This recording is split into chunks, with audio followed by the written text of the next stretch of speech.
Salam kenal untuk semuanya, saya Agustinus Setiawan, dosen pengampu mata kuliah Performance Management. Dalam bahasa Indonesia disebut manajemen kinerja. Selamat bergabung kepada mahasiswa semuanya, dan pada mata kuliah Performance Management ini kita akan bahas selama 16 kali pertemuan. Pada pertemuan ke-8 nanti akan kita lakukan UTS, kemudian pada pertemuan ke-16 kita akan lakukan UAS. Baik rekan-rekan semuanya, ada beberapa poin penting yang akan dibahas tentang performance management. Yang pertama adalah berbicara mengenai introduction tentang performance management. Nanti akan kita bahas mengenai definisi daripada performance management, kemudian tujuan kenapa kita melakukan performance management dalam organisasi.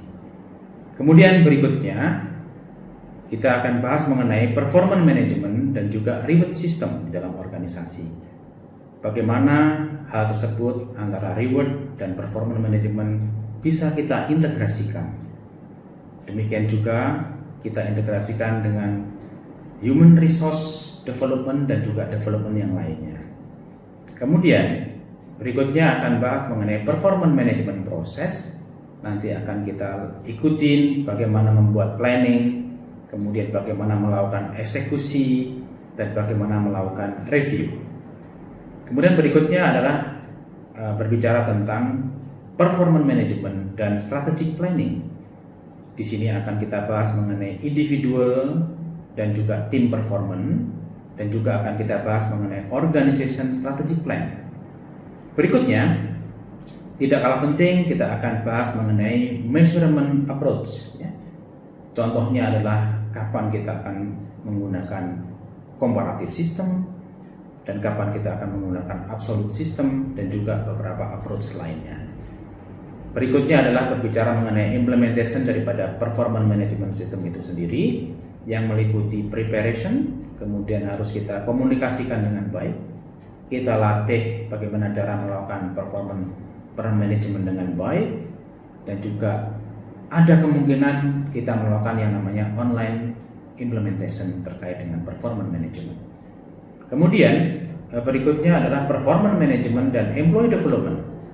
Di sini kita akan berbicara mengenai personal development plan dari hasil 360 derajat feedback yang sifatnya adalah konstruktif feedback, sifatnya adalah feedback yang membangun, itu akan dijadikan sebagai personal development plan, baik itu tentang individual ataupun grup di dalam organisasi.